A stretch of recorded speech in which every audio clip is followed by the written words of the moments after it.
How do path powers actually work? Whenever a character in Honkai Star Rail has powers or abilities that defy logic, it's basically explained away as path powers. But what does that actually mean? Where does it come from? How does it manifest? Is there a hard limit? And why is everyone's powers so different? With all of this left somewhat undefined, it can be a little bit difficult to understand what is considered powerful. Sure, there are characters that are undeniably been considered strong and actions that are clearly leagues above the rest, but within that, it's kind of hard to make a comparison between each other. For a game that is so deeply based in lore and world building, the actual explanation for the central power system of Star Rail is vague at best, which may have actually been done on purpose. But as someone who has decided to make his online persona overthinking games, specifically this game, that doesn't really fly with me. Because while it may seem like magic, and to a certain extent it is, there are hints throughout the story that there are actual ways of measuring path power, which also means that maybe, while not fully understood, there is an understanding of how it works. So today we are going to attempt to define what exactly are path powers. What are they made of? How do they manifest? And how do Pathstriders actually use them? But before that, if you're a fan of Hoyo games, then you would know one of the biggest struggles is getting your hands on good merch and figures. And as you can see right here, I collect them, which is why I'm so happy to say that Bahomu is the sponsor for today's video, and the ones who sent me this amazing Castris figure. Bahomu is a merchant figure store that focuses around games such as Honkai Star Rail, Zenless Zone Zero, Genshin Impact, and many more. And yes, everything is officially licensed. So if you're in the market for a Castris figure like this one, or maybe a different character, or a plush, a controller, or even a watch, Bahomu has all of that and more. So click the link below and check out all the amazing options that Bahomu has. And remember to use my code jorjor.exp at checkout to get 10% off your entire order. Thank you so much, Bahomu, for sponsoring this video.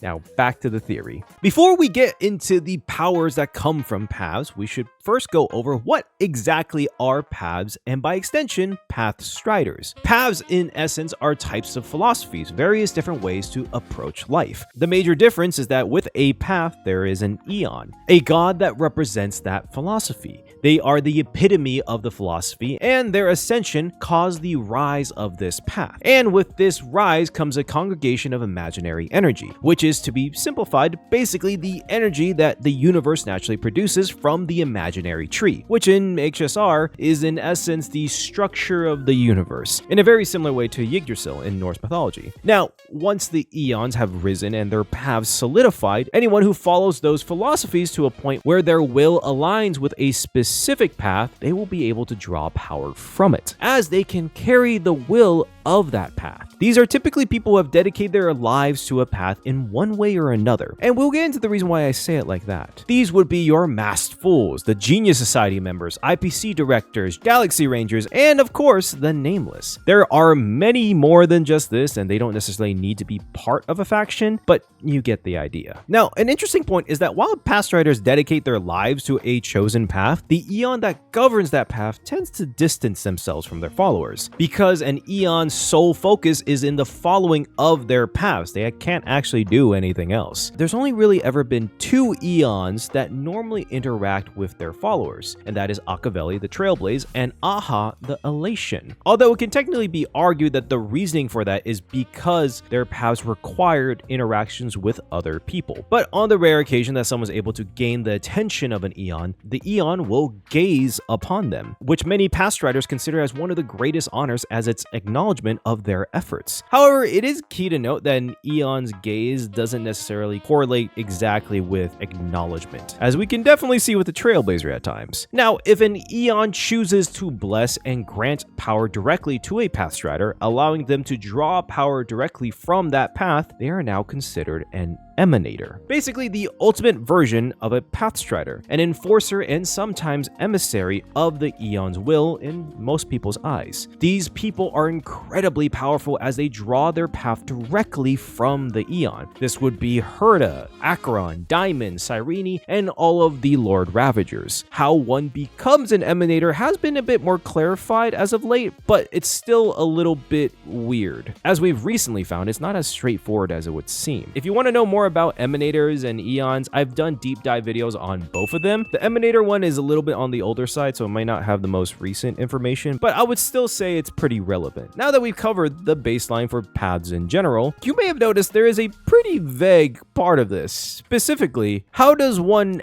actually become a Pathstrider? May seem pretty straightforward, right? Dedicate your life to a path. But as you'll soon see, it's a little bit more nuanced than just that. And there's actually quite a bit of wiggle room. Naturally, with the description of a Pathstrider, it may seem kind of like a priest giving their life to God in the church. And that's not necessarily wrong either. In fact, it's probably the most common way. Knowing and understanding a path, choosing to follow that path, and then embodying it with your whole will. This very much applies to the Genius Society members who follow erudition and live for the pursuit of knowledge, or the Everflame Mansion who pursued the destruction of the various factions. As they pursued their path, they were gifted powers from following that path. But outside of that main method, there are still a few other ways to become a Pathstrider and gain the power from a path. It does seem like becoming a Pathstrider is more based on the actions taken than the emotional or mental commitment to a path. While this does kind of seem like it goes hand in hand, it does seem like you could become a Pathstrider unintentionally. There is a bit of a weird aspect of that though, because let's say, for example, what would happen if a very dedicated healer of the Xianzhou like Cao Chou, who wishes to heal and stop the death from the war with the abundance, ended up receiving powers from the abundance? Like, what happens then? Another interesting point to this is actually the Trailblaze. If you think about it from the beginning of the story, the MC literally just stepped onto the Astral Express because they didn't really have anywhere to go and just decided to take the journey. That action alone of stepping onto the Express without really understanding what the Trailblaze even means allowed them to receive the blessing of the Trailblaze. When they arrived on Uriel 6, the MC was able to withstand the frigid temperatures thanks to that power, thus by definition making them an instant Pathstrider. There's obviously a bit of a question whether this action was because of taking the first step into the journey or because of the Astral Express itself, because there are other paths that grant powers via a specific object. An example being the Elation, granting power via mask given to the masked fools and the mourning actors. It was a big point in 4.0 that a majority, if not all of the powers of Elation that a masked fools can use live in the mask. In the words of the tavern, if a fool loses their mask, what remains is just a fool. There are also specific species of people that are intrinsically tied to a path, some more than others. The best example are the Holovians, who by birth already hold the abilities to read minds, and as they walk more along the path of harmony, are able to gain greater tuning abilities, such as psychic attacks or even manipulation. There are also species and people that are literally born from an Aeon, like the Vidyadhara, which gives them natural abilities that come from the permanence, such as Cloud Hymn Magic, which specifically the High Elder is talented in the art. On a side note, I do kind of wonder if that they are technically, or at least the High Elder is technically an emanator, since they gain their abilities literally from the Aeon because they are born from the Aeon. Like the pure children of Anasra, Cyrene, and March 7/Evernight are confirmed emanators of remembrance that are born from Foolie's fragments, but not like literally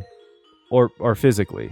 At the beginning/end of time, after one of them becomes fully, it's a bit weird. There's definitely some like timey-wimey bullshit going on there. I'm pretty sure the doctor would have a hard time working that one out too. Anyways, the one that I think is the most interesting method of becoming a Pathstrider is the fact that someone can be forced onto a path by injecting path powers directly into them. Firefly and the Glamoth Iron Cavalry are the best examples of this, as they were forced onto their path without their own consent. And the actions taken, while it does reflect the swarm in some way, as the Empress of the Glamoth Iron Cavalry, Tatiana, was artificially created by the Council of Glamoth to act similar to a queen bee to the Iron Cavalry, thus imitating the swarm and the path of propagation. Tatiana herself would create a telepathic link to each of the cavalry members as soon as they're born, and command them on the battlefield against the swarm, effectively fighting fire with fire. And in order for this to happen, the Glamoth Council had to have a method of injecting or creating a being that had the natural path path powers of propagation, which does bring up a point of path powers being used in weaponry and technology, but we'll get into that later in this video. It does also kind of make me wonder if Tatiana was considered an emanator of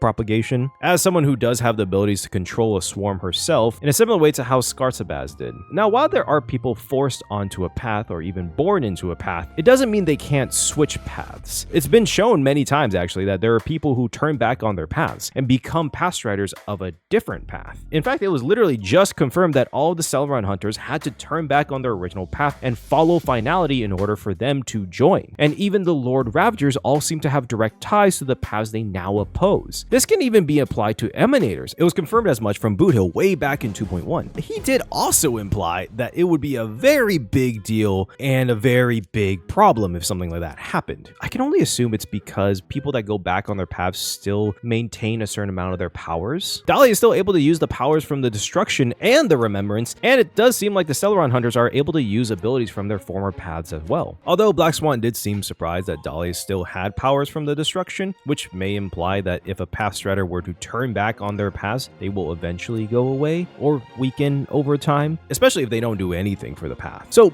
perhaps what Boothill was implying to be a big problem is that those emanators that turn their back on their paths still have full access to those path powers as it was granted to them directly from the Eon, and it can now wield those powers as well as a new one at the same time. Now, the last thing I want to cover before we move on to the next section is in regards to being a Pathstrider of multiple paths, specifically the Trailblazer. Regarding the actual gazes from multiple Eons for the Trailblazer, I covered in a previous theory. What I want to specifically talk about this time is more along the lines of how does this work without breaking the rules, because there is a bit of a loophole when becoming a Pathstrider that would allow for this to happen, which is the line of Pathstriders are those that carry on the path's will. So theoretically, the Trailblazer doesn't have to dedicate their lives to a path. They only need to be recognized by the Eons as someone who carries out the will of their path, even though they follow another one already. It would be fine because the path of the Trailblaze we now know also represents salvation. And so if there is a foreseeable universe-ending event, such as, I don't know, a war between Eons, then a person bringing salvation would count as someone carrying out the path's will. That's my current updated theory on why the MC is able to utilize multiple paths. Now that we have that covered, I want to finally go over the main question of this video. How do path powers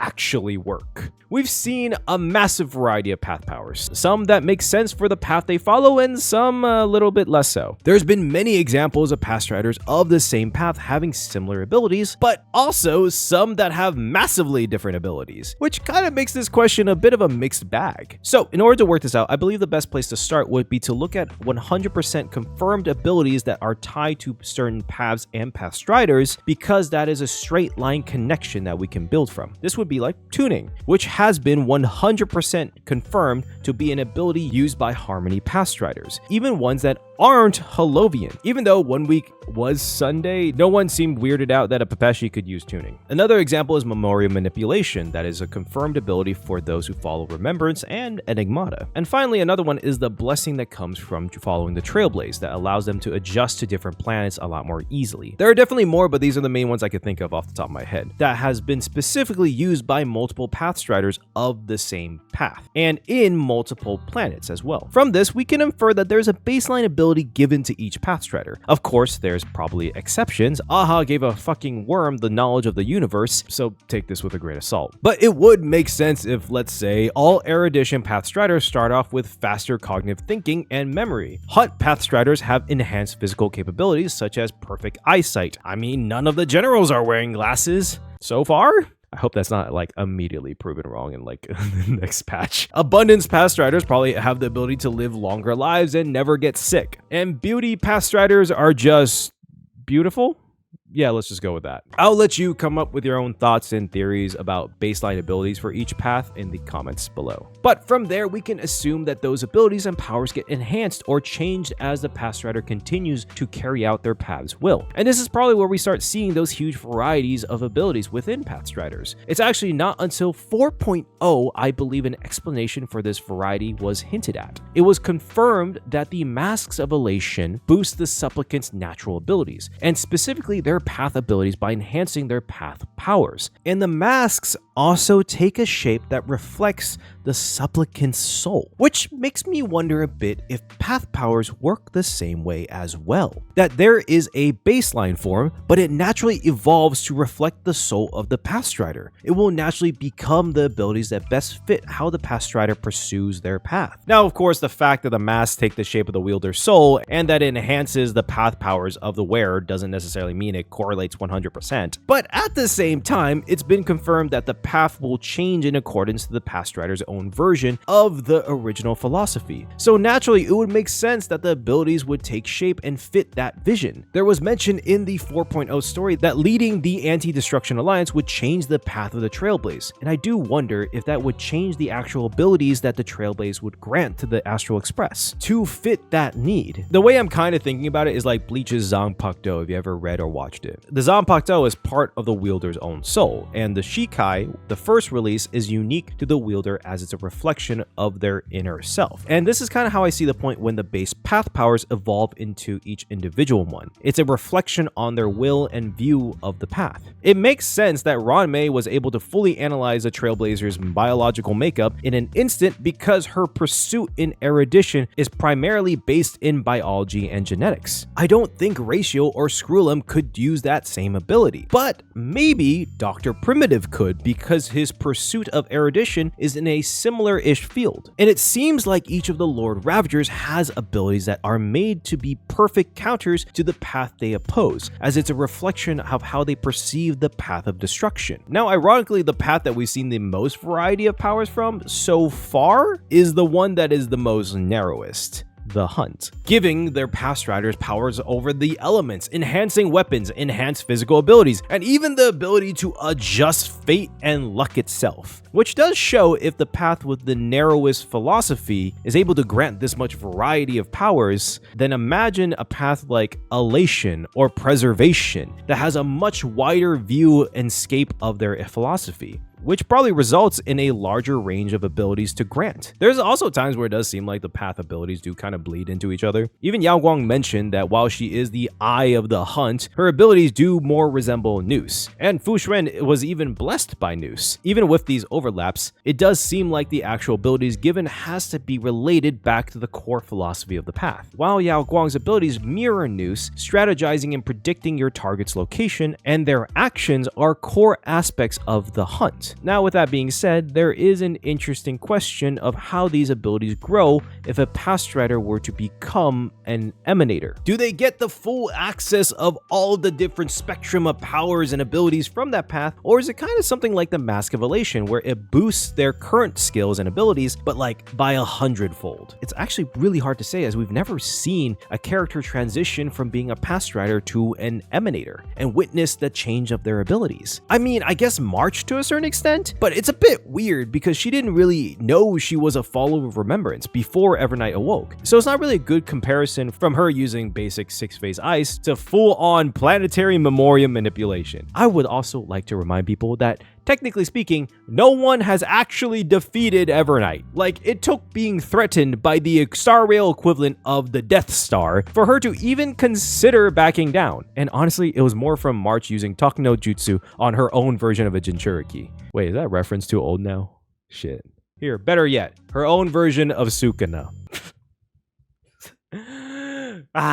What I mean to say is that if there is ever a dire situation with March 7th and there is no Evernight, then I am not that concerned yet. The final thing I want to cover is about how the Star Rail universe uses path powers, but less from the Pathstrider's perspective and more along the lines of paths being used as energy sources. From the outside perspective, path powers just seem to be like superpowers, but we've actually seen throughout the story machines, weapons, and objects be powered by by paths as well, which entails that path powers have a power source, which does make sense. Paths are congregations of imaginary energy, and each path's imaginary energy probably has different properties, so they would probably be used for different things. But therein lies the question. Can they actually be used for a variety of use cases that pertain to their path, such as a shield powered by the energy of preservation, a weapon with the power source from the hunt, or maybe even a computer that is powered from the erudition? Or is it something that is exclusive to the Pathstrider, so only those who follow the path of the Trailblaze can utilize the energy produced from the Trailblaze? Or is it something in between? Because the Glamoth Iron Cavalry and the Empress were designed by Glamoth to get rid of the swarm by utilizing the power of propagation. The designers probably didn't follow propagation, so how did they gather that power? The most obvious answer is by harvesting the corpses of the swarm they've already killed. Hell, they might have even had a corpse of an emanator of propagation in order to build out something as powerful as the Iron Cavalry and the Empress. We were actually seeing the Xianzhou consider doing something similar with a piece of the divine corpus of Tezeroth that Locha had, harvesting the path power from the actual Eon, which would be powerful enough to seemingly completely alter the Hunt's Spiritus, which has been compared to the power of an emanator. And this isn't even the first time we've seen people and civilizations utilize a piece of an Eon to power their civilization or weapon. The whole of Amphoris was built out from a piece of Noos's divine body. Just the equivalent of a single brain cell was powerful enough to run millions of planet-scale simulations and build out the birth of a Lord Ravager. There's also the Flint Emperor and the Heliobi, who are tied to the abundance and the permanence, and they are currently being used by the Xianzhou as power sources for their ships and weapons manufacturing, and various other sources of energy. So it is clear that the power source of paths can be harvested from Pathstriders, which is kind of terrifying of a concept if you think about it, but the more consistent source would be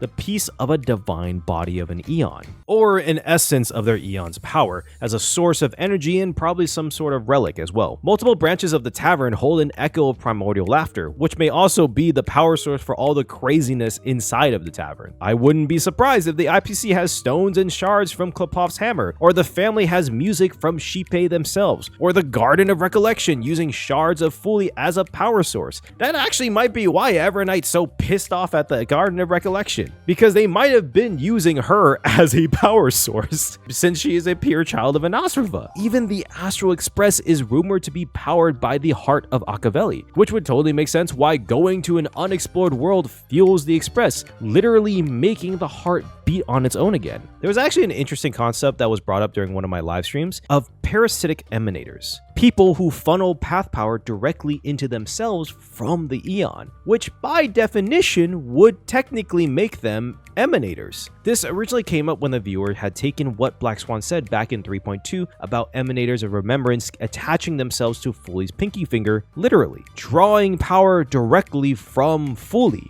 Another possible example could be Teravan Keen, a confirmed emanator of preservation and the head of the building material logistics department of the IPC, whose primary goal is to transport materials to Klopov. But many have questioned whether he actually believes into the message of the preservation. This concept may also extend to the emanators themselves. As it's been shown with the Stonehearts, Diamond has the ability to split his authority as an emanator of preservation and grant immense path power to the Stonehearts, whether or not they actually follow preservation. It's also unclear if this weakens Diamond at all, or if this is him sharing his authority to access the power of the path directly. So instead of completely opening up the path like an Eon would to an emanator, Diamond maybe crack the door slightly open using the cornerstones as keys. That is the only confirmed example of this happening, but it's been previously theorized that the generals of the Xianzhou are similar, with Marshal Hua as the emanator and the Spiritus acting as cornerstones, although that theory may not hold as much water anymore because 4.0 did confirm that the Spiritus were granted directly from Lon. I've also recently mentioned a theory that this may be the case for the Stellaron Hunters, speculating that Elio is an emanator of finality and is able to grant power to the Stellaron Hunters, which may be why we're seeing Silverwolf level 999 peak after she picked up a game cartridge that Elio gave her, that being her own version of a cornerstone. Now, from what we've seen, if enough path energy is gathered into a single place or used all at once and/or in a specific way, it could actually gain the attention of an Eon. This is kind of what happened on the Xianzhou Fanghu, using the Cloud Peer telescope, giving General Yao Guang the idea of manipulating the eons themselves, forcing their hand.